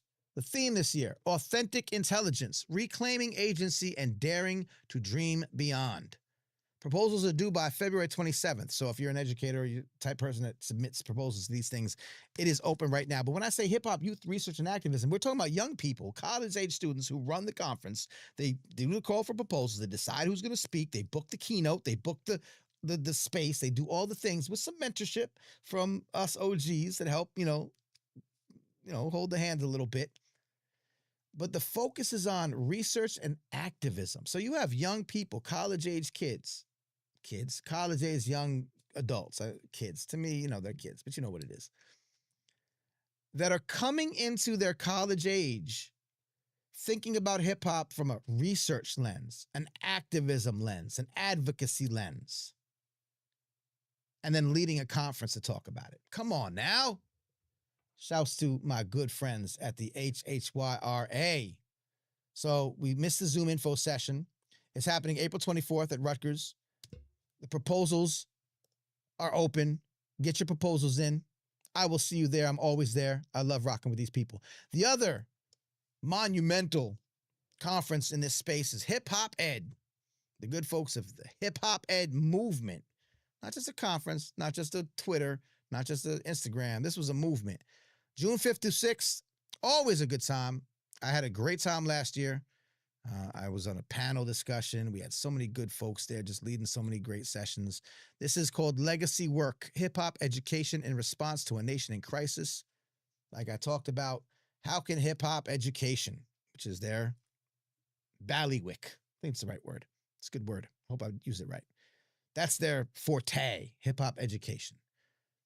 How can it respond to a nation in crisis? What can hip-hop education do? Now, I talk about this in my talks and in my keynotes and in my speeches, and I'll be there probably kicking that same Willy Bobo amongst that crowd, because I do think that hip-hop is uniquely qualified to educate the masses in and out of school, in and out of the institutional space, in them streets, on those Saturday schools.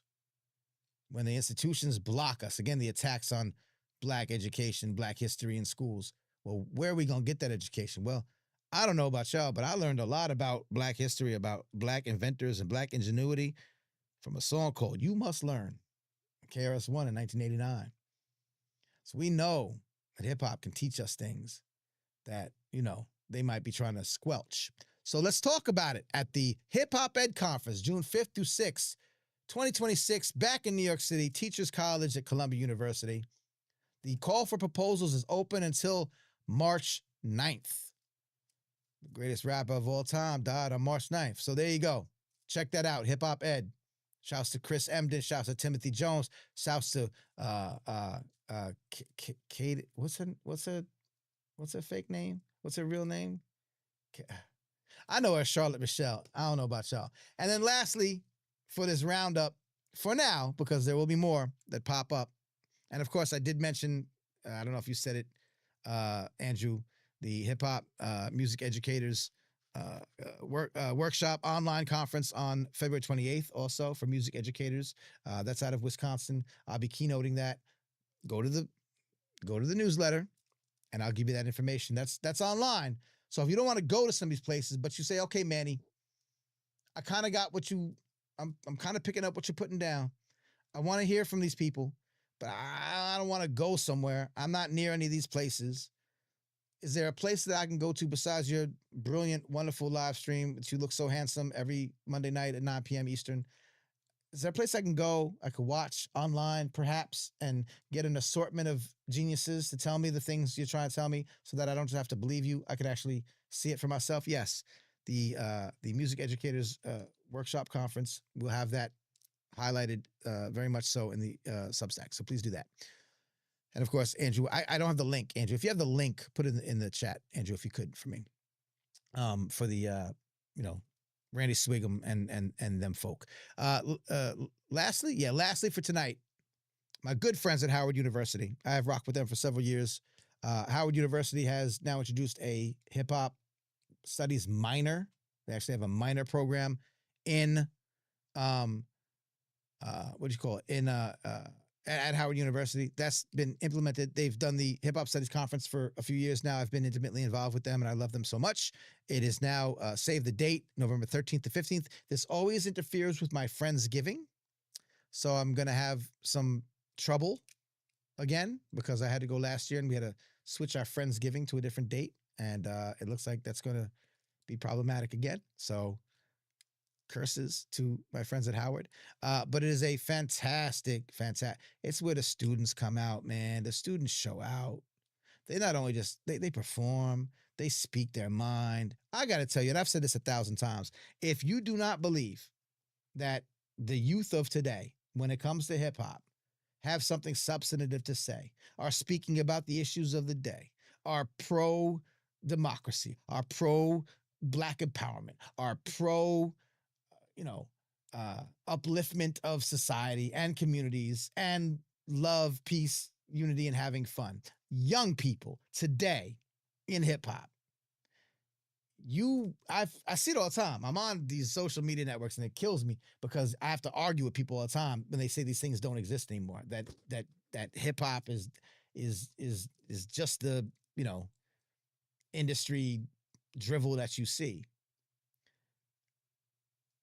But you don't come to one of these events.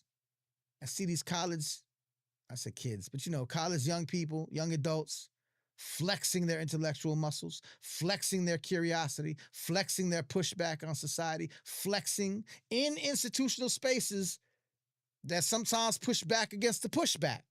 I see it. I'm so inspired by these young folk.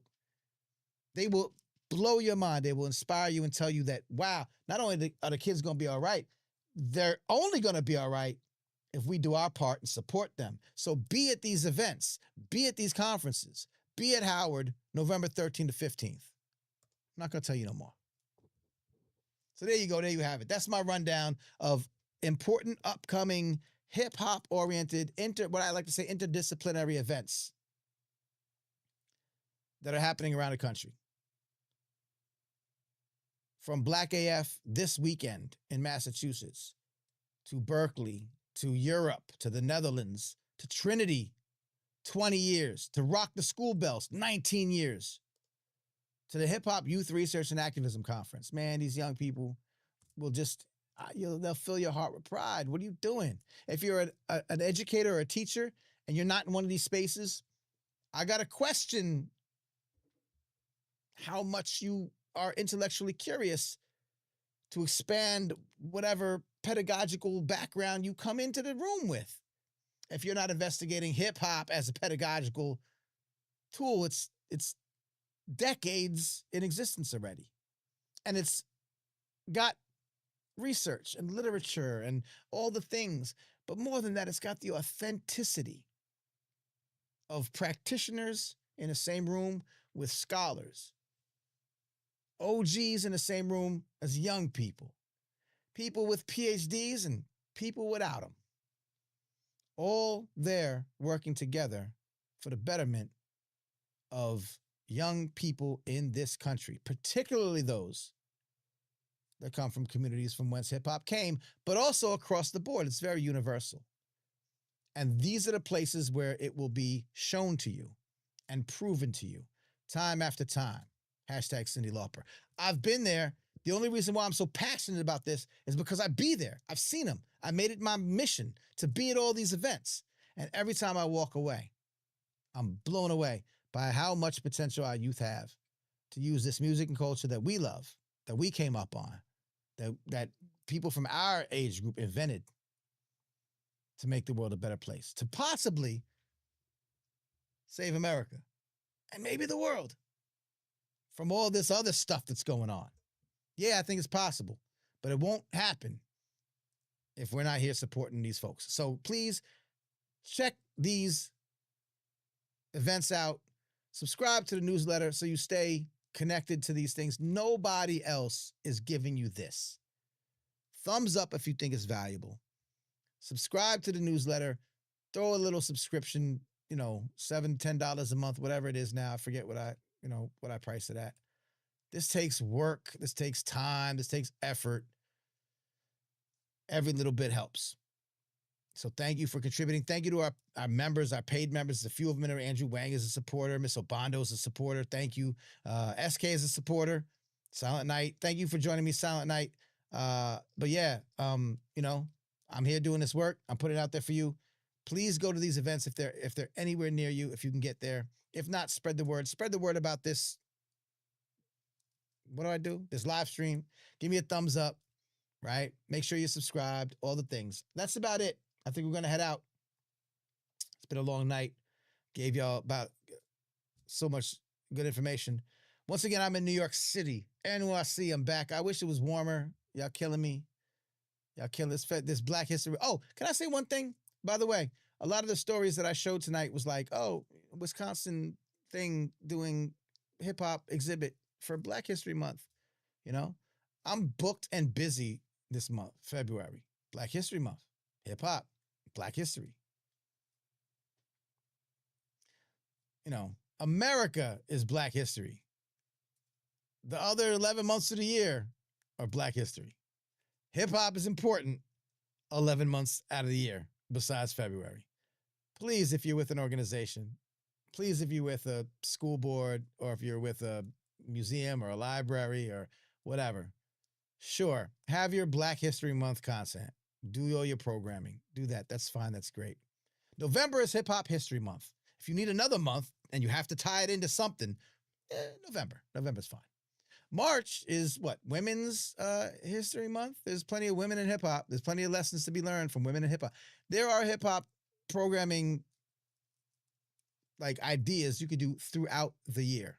It is literally the most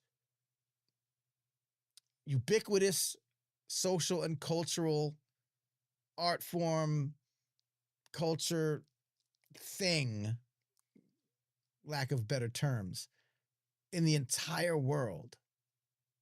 Nothing reaches more people and influences them like hip hop culture. You cannot relegate it to 1 month out of the year. You shouldn't relegate Black history to 1 month out of the year, if you ask me. But okay.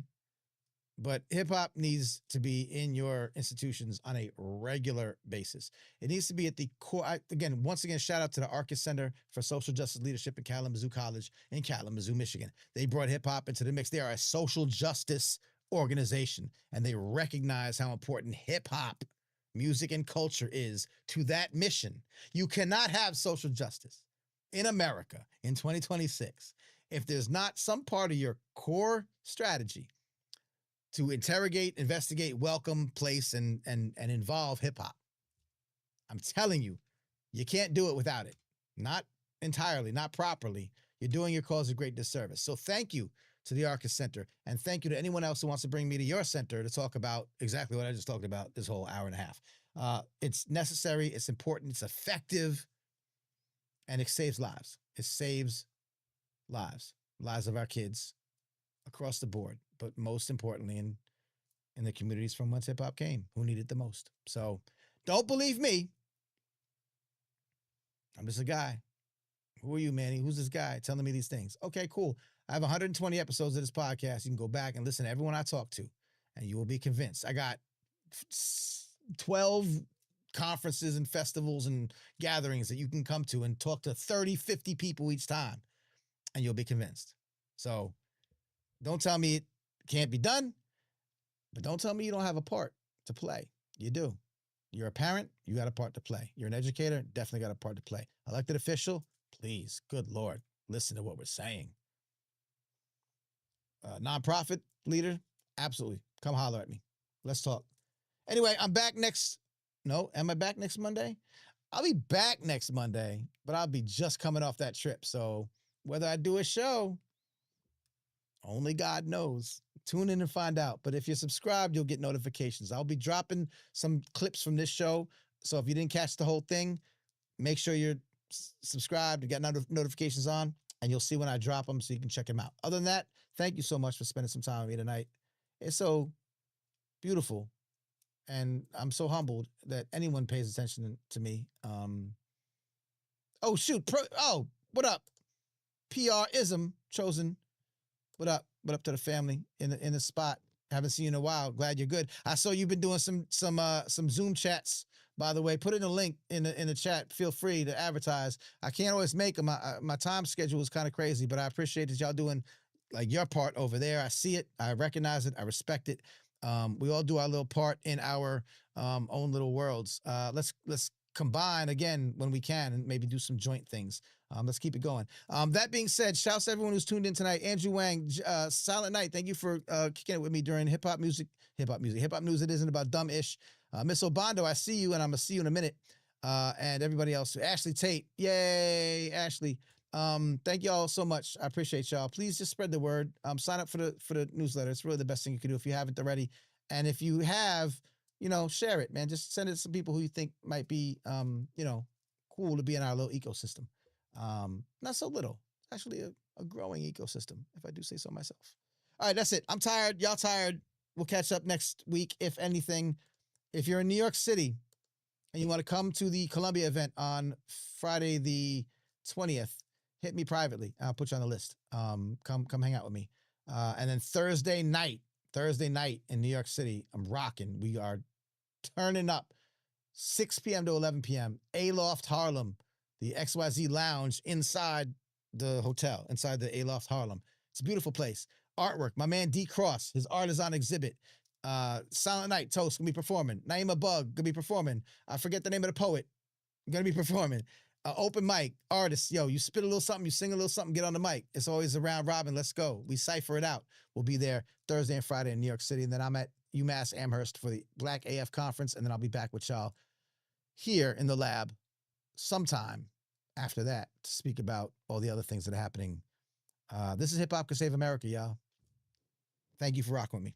I will catch y'all ASAP. No Rocky. Peace and love.